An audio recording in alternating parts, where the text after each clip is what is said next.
બનાસકાંઠા જિલ્લાના સરહદી વિસ્તારના યુવાનોમાં વધી રહેલા ડ્રગ્સના સેવનને રોકવા અને વૈશ્વિક સ્તરે ડ્રગ્સના દુરુપયોગ અને ગેરકાયદેસર હેરફેરને રોકવા માટે 26 જૂન આંતરરાષ્ટ્રીય ડ્રગ્સ એબ્યુઝ અને ઇલિજિટ ટ્રાફિકિંગ એટલે કે વિશ્વ ડ્રગ્સ વિરોધી દિવસ ઉજવવામાં આવે છે,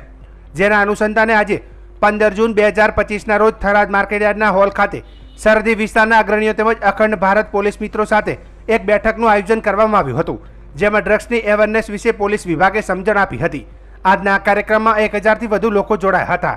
આ દિવસ આંતરરાષ્ટ્રીય સમાજને માદક દ્રવ્યોથી મુક્ત કરવા અને આ દિશામાં પગલાં લેવા સંયુક્ત રાષ્ટ્રના સંકલ્પનાની અભિવ્યક્તિ તરીકે ઉજવવામાં આવે છે। યે હે ન્યૂઝ ઇન્ડિયાની સાથેની વાતચીતમાં થરાદ નાયબ પોલીસ અધિક્ષક SM વાળોતરિયાએ જણાવ્યું હતું કે ડ્રગ્સના સેવનથી થતા નુકસાન, તેનાથી થતા આર્થિક નુકસાન તેમજ કેવી રીતે દેશને નુકસાન થાય છે તે બાબતની જાગૃતિ ફેલાવવા માટેનો કાર્યક્રમનું આયોજન કરેલું હતું। વધુમાં અપીલ કરી હતી કે ડ્રગ્સ ક્યાંય વેચાતું હોય અથવા તો ડ્રગ્સના કોઈ બંધાણીઓ હોય તેમજ ડ્રગ્સ બાબતની કોઈ પણ જાણકારી મળે તો તાત્કાલિક પોલીસને જાણ કરે અને જાણકારી આપનારનું નામ ગુપ્ત રાખવામાં આવશે। અમે કાર્યવાહી કરીશું તેમ જણાવ્યું હતું। આજરોજ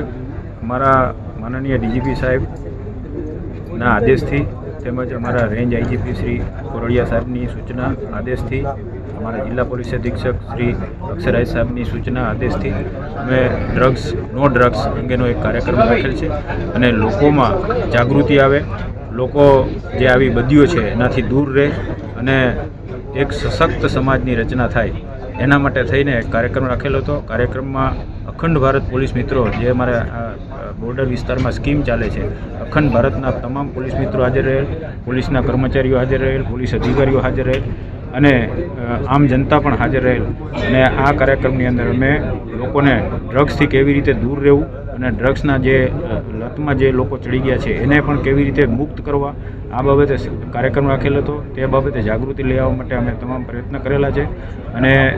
આ કાર્યક્રમમાં લગભગ ઘણી મોટી સંખ્યામાં લોકો હાજર રહેલ, અમારા તમામ પોલીસ અધિકારીઓ પણ હાજર રહેલ, થરાદ ડિવિઝનના તમામ પોલીસ અધિકારીઓ પણ હાજર રહેલ અને આ કાર્યક્રમ અમે કરેલ છે કે આપને આવા ડ્રગ્સ બાબતે કંઈ પણ માહિતી મળે તો તમે 100 નંબર ઉપર ફોન કરીને પણ જાણ કરી શકો છો અને ઇવન અમારા પત્રકાર મિત્રોને પણ એટલી વિનંતી કરીએ છીએ કે અમારા નંબર તમારી પાસે છે જ, તો તમને પણ કોઈ આવી ડ્રગ્સ બાબતે કોઈ માહિતી મળે તો અમને આપશો, અમે કડક કાર્યવાહી કરીશું।